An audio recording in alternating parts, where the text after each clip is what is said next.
Welcome to this week's episode of Chaile Time. Toby, long time. I haven't seen you in a while. How you've been doing and how are you?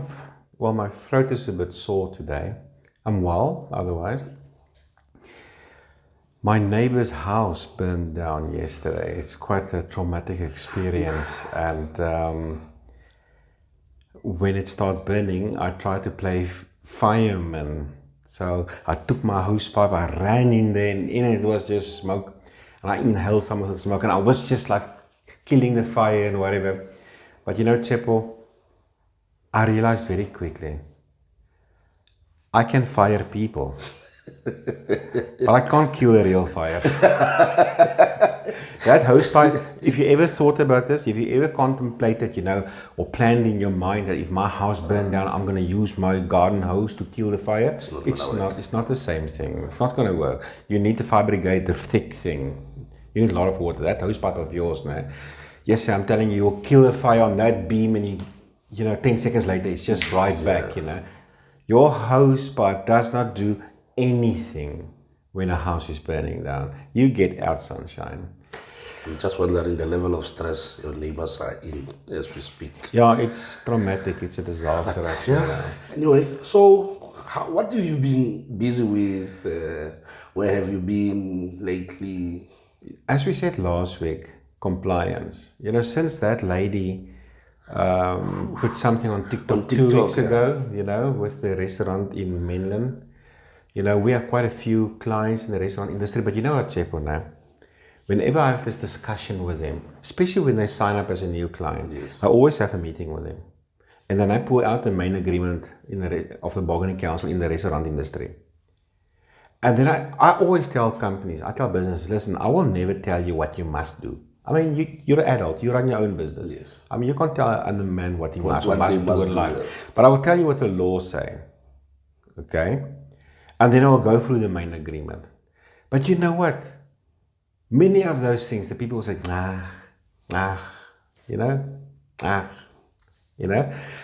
Also, when it comes to foreigners, we'll just employ them.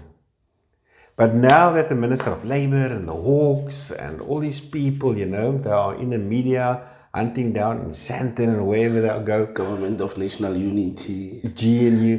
But I'm telling you, it is... Oh, I enjoy it. I mean, it's chaos, but I love it. Last Friday, I was last Friday meeting. I'm now this one franchisor. He said, I'm getting the whole restaurant chain. This is for upper market restaurant chains. So I love it, to help them become compliant, and we need to get rid of the foreigners. And it's not just a matter of getting rid of the foreigners, because you have to look. You get the labor laws and you get the Immigration Act. Yes. And they don't talk to each other. They used to, I'm telling you, it's not really a criminal offense if you breach the labor laws. You go to the CCMA, get a slap on the wrist and whatever, you pay some money and whatever. Immigration, when those guys walk in the front, you walk out at the back. They don't care about hearings and fair procedures. I believe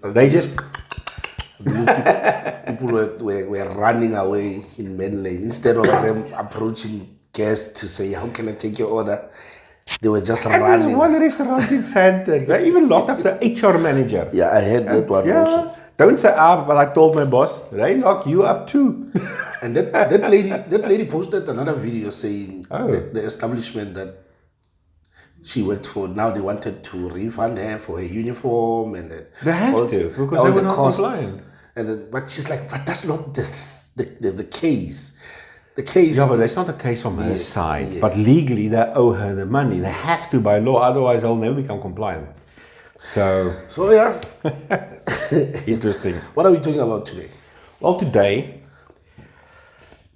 this message is for SMEs, with other words, small and medium enterprises, but also you'll be surprised sometimes large corporates, and there are some of them.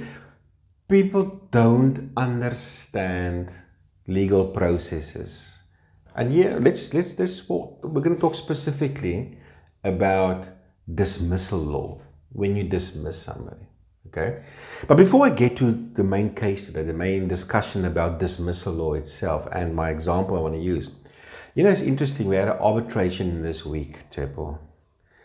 Sometimes I don't understand Now, I love employers, we serve employers, but sometimes I don't understand. And I suppose it's a good thing because that's why they have us. But employers sometimes just don't understand legal processes, you know. So in this case, we had arbitration, and it's going to be an online one. This was actually yesterday. The arbitration was yesterday, done online. So in this case now, there's a recruiting company who recruited, who placed an advertisement, did the interview, and recruited a high-level manager for another company. But now the recruiter don't employ the person. There's no employment relationship. They just did the recruitment for this company, like recruiters typically do, okay? But now this is the recruiter of that company. So, in the arbitration, one of our representatives who represented the company in the case, now on the WhatsApp group, asked the employer now, do you have a disciplinary code? Where's your disciplinary code? So he said, no, he doesn't have one. Okay? And so the recruiter then also added on WhatsApp, oh, why not just use ours? So I've explained to them, listen, you can't now give your disciplinary code. You're not the employer. That is applicable and relevant to your company, not your client's company. Oh. It's like, isn't it common sense?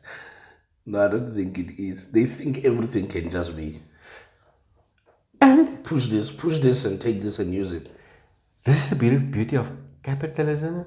We are visionaries. We are building empires. We make money and everybody feeds from us.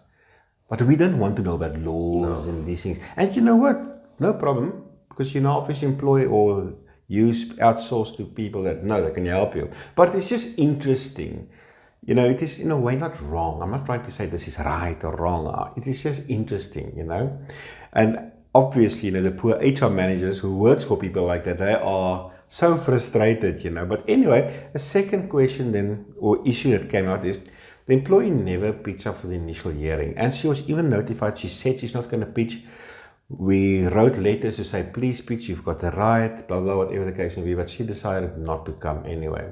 So now on this WhatsApp group, but listen, why is the commissioner even entertaining arbitration, considering she never pitched for the hearing? I'm telling you, so I have to explain to him, listen, this is a lawsuit.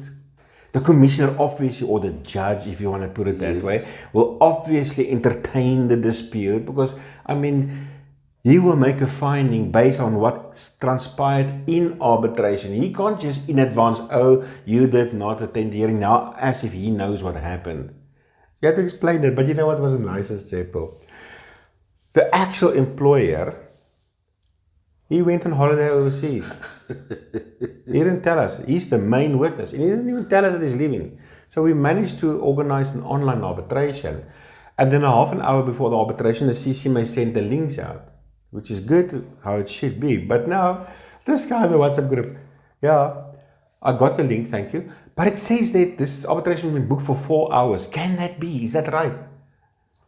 So I'm like, this guy thought you're going to pitch up, it's going to be 2 seconds and then everything is done. So I'd explain, yeah, you know, they've booked it for 4 hours, that's right. It can take, some arbitrations can take the entire day, some a few days, some a few months.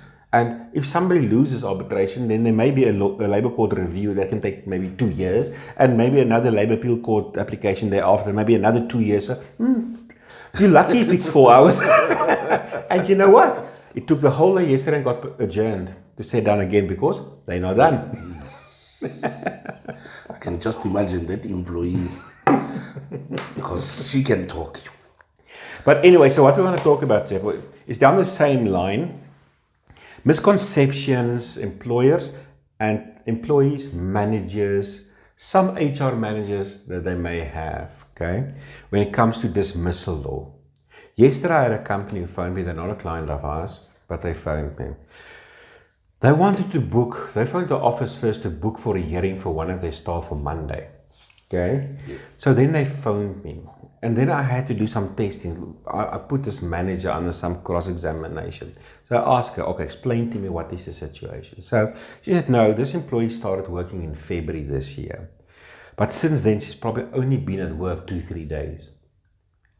She probably got 15 doctor's notes. It's just doctor's note, doctor's note, doctor's note, And now they obviously are so frustrated, the employer, they want to get rid of this person and they want to book a hearing. So somehow, and this is the key to what I want to say, is that somehow people heard about this hearing thing. If you want to fire somebody, put them in a hearing. So they've heard they know there's a hearing in this mix somewhere. Now they think a hearing fixes everything. You want to get rid of a person, just put the person in a hearing. And then your problems are But they don't understand the different procedures in the law to deal with different things, you see. They just heard hearing. So I'd explain to her, okay, there are different procedures. I am going to help you, but I'm going to ask you some questions first. So you want to put in a hearing. There are a misconduct hearing in terms of Schedule 8, subsection 4 of the Code of Good Practice that you'll find at the back of the Labour Relations Act. No? That is the kind of hearing, and it's very prevalent. So probably 90%, and I think this is why, 90% of the time when people get dismissed in a company, it's through the misconduct hearing process. Yes. Now the person thinks, hearings fix everything, okay? But now a misconduct hearing is when somebody actually did something wrong. Maybe an employee stole something, or you became late, Therefore, at some point, you put the person in the hearing, you lead evidence, and if you dismiss a person, it's immediate. So somebody dismissal, you get rid of the person. But now, in this case, I asked her, what did she do wrong? Well, she's been sick so often, she's hardly ever been here. So I said, okay, did she do something wrong? Well, she's been off work and it is hugely frustrating. I said, okay, the doctor booked her off.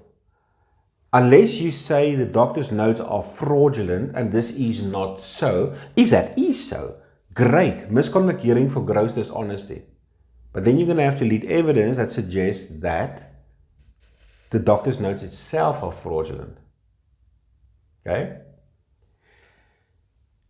If you don't have that, what you have is a doctor saying your employee is sick. What did she do wrong now?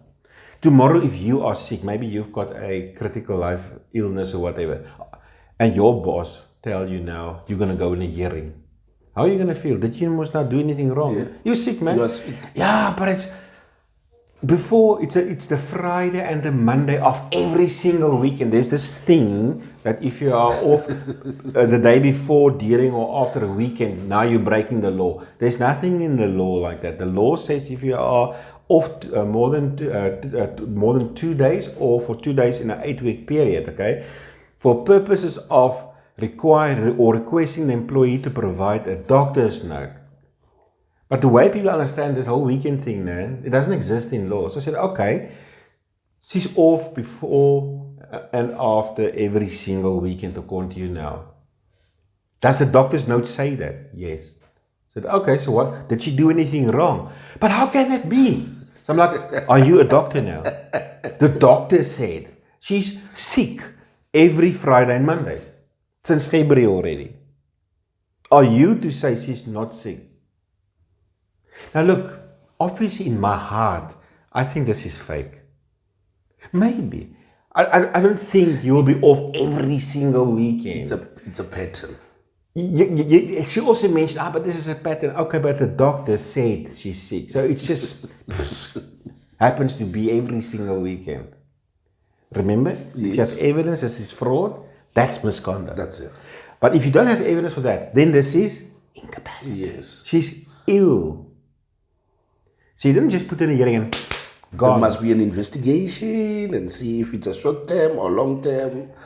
And you see, and I have to explain that. So, okay, so now, if somebody did something wrong, it's a misconduct hearing, you get dismissed. No? Maybe. In this misconduct hearing, in terms of Schedule 8, subsection 4 of the Code of Good Practice. If you want to restructure the business, maybe, and you need to retrench staff, you don't put people in a hearing. You follow the process in terms of Section 189 or 189A of the Labour Relations Act. You follow that procedure. If the person is incapacitated, you follow the incapacity process. But now incapacity, in essence, got two legs to it. The one is poor performance. This person is not performing up to the required standard. Or ill health. Now, understand there's different branches. You get legal incapacity and all these other elements too, but the processes are the same. But let's just talk strictly now in terms of the code of good practice. Ill health. But the question, the legal question when it comes to incapacity, whether it is poor performance or whether it is medical reasons, the legal question you ask or have to answer is the same. And that really comes down to the inability of the employee to perform according to his or her contractual obligation. If you are unable to do that, then there's a case or argument to be made about incapacity. If it is poor performance, the process you're going to find in Schedule 8, subsection 9 of the Code of Good Practice. Okay?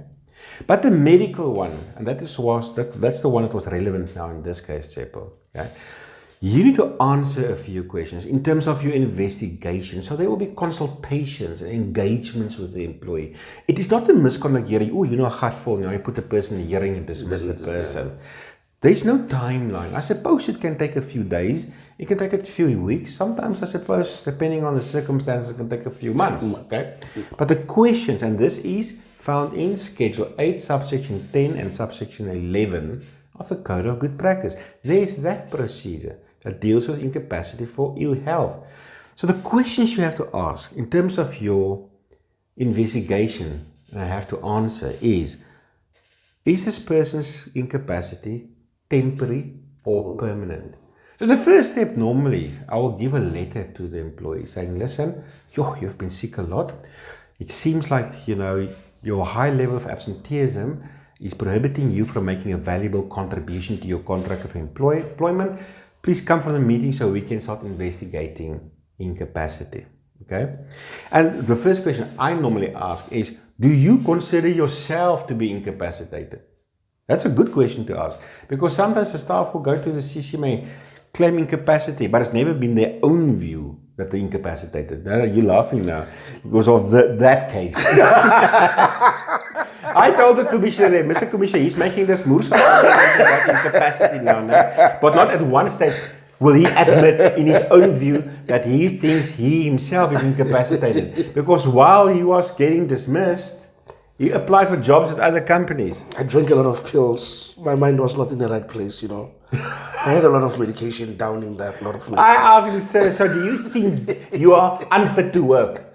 He can't answer that question. So that's the very first question. People would like to play the incapacity card. You ask the person in that meeting now, do you consider yourself unfit to work? If they do say so, okay, ask them for medical reports. What does the doctor say? And that's all to determine whether this person's incapacity is temporary or permanent. Will this person be incapacitated for the rest of her life? Or is it just like a short-term thing? Can I disturb you? Yes. So now, if that's the situation, I know you're talking about a different element here. If that's the situation, a person has been off for a long, exhausted sick leave and exhausted annual leave, but the person doesn't want to submit a medical report and is sitting somewhere in Eastern Cape. I'm talking about the truck driver now for a certain company. Okay. He will just send a picture of his swollen foot and say, you can also see that. But when the company asks, can we see something from the doctor that say you are fit or not fit? He just sent a picture clip of a foot. So what going forward, how do you deal with that situation? Well, the first question you have to ask yourself, is he unable to perform according to his contract of employment? And if you have a sore foot, can he drive or not? Is it a matter of him being off a lot? Is it a matter of him not actually being able to drive? I mean, if you're a receptionist, as an example, and your foot is sore, maybe it doesn't impact your ability to perform. So that's the first question, is there an issue here? Sometimes people have illnesses, but the employer don't have an issue with you. There's no problem there. But now, if it becomes a problem where maybe you take an awful lot, the question still is this person adding value to the contract of employment? Your job as an employer is to provide work and provide remuneration. Yes. It's an employee's responsibility to pitch up for work and actually do the work to a required standard. Yeah. The problem now with this one, I think he is avoiding the whole process because it's now sitting somewhere in the Eastern Cape. He's been told to. But why does an employer have a problem with him? What's the problem? Okay, his foot is sore, so is it impact his ability to work? Yes, because he's sitting at home, he's not working. Oh, he's actually not working? Yeah, he's sitting at home, so not working. he is not adhering to his contract obligation. Yes. The contract of his employment. And he cannot perform up to the required standard. Yes. So there's an incapacity question here. Now you obviously need to ask, so you say he don't bring the medical. He doesn't bring the medical. But now remember, this is the thing. Yeah. In terms of the incapacity process, there's no question that's determinative. There's no single question. It's a holistic approach that you must investigate. And getting a doctor's report will help. Okay. There's nothing in the law that says you must get a doctor's report.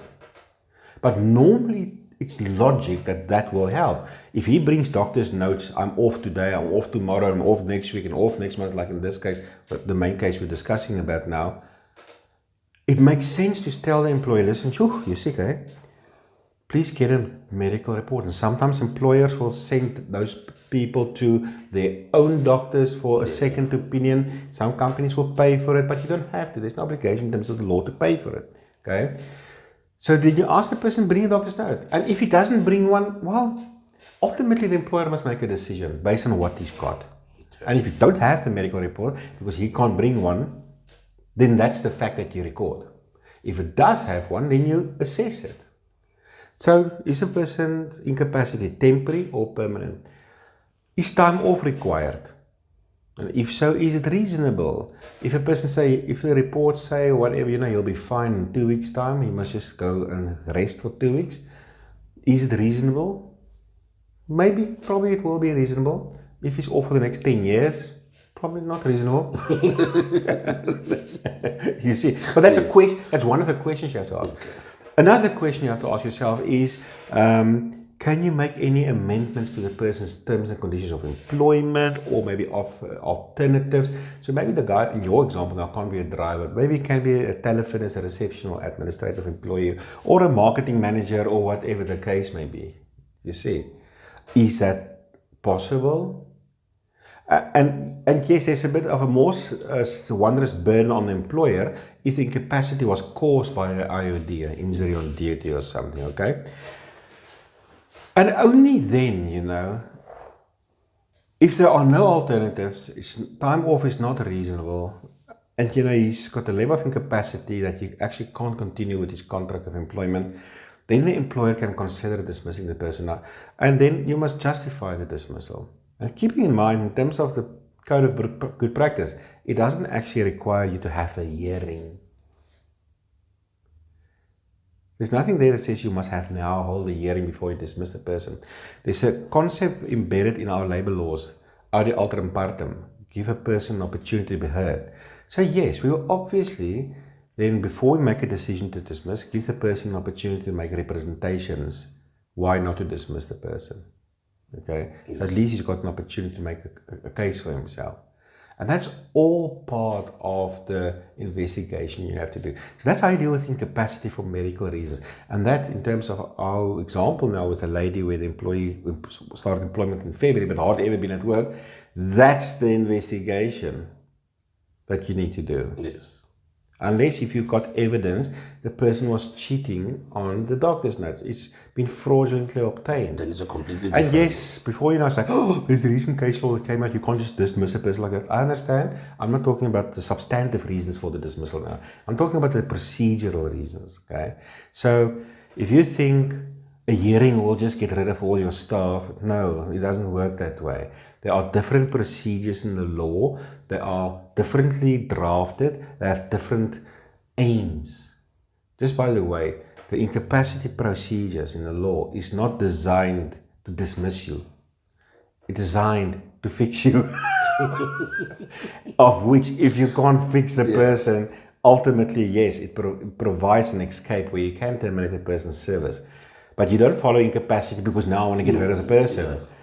you follow the incapacity process to see if you can't help the person, if you can't recover, and whether you can have alternatives for the person. Yeah, actually. The last step is dismissal. I remember when I was dealing with a certain employee who had epilepsy, and then she refused to take a pay cut because they gave her another option saying, because you can't drive, you are not allowed to drive, then you... Oh, I remember that case, yes. Then you have to do office-based work where it doesn't require you to drive or travel around, but she refused. She was adamant that she's fit to work, but yeah. Yeah, you see, that's the thing with him.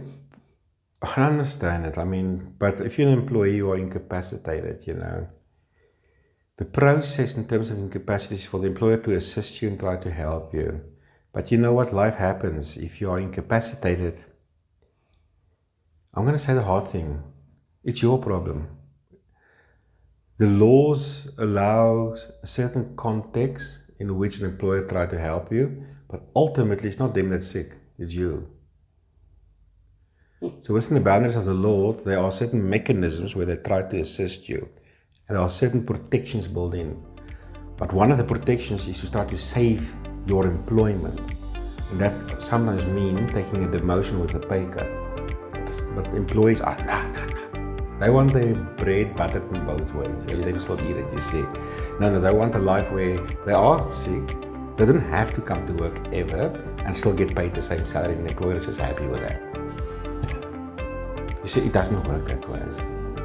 You see. Anyway, that's for this week, Chaile. Okay, thank you very much, Toby. Thanks for watching. Don't forget to interact, like, and subscribe. See you next week. Bye. Bye.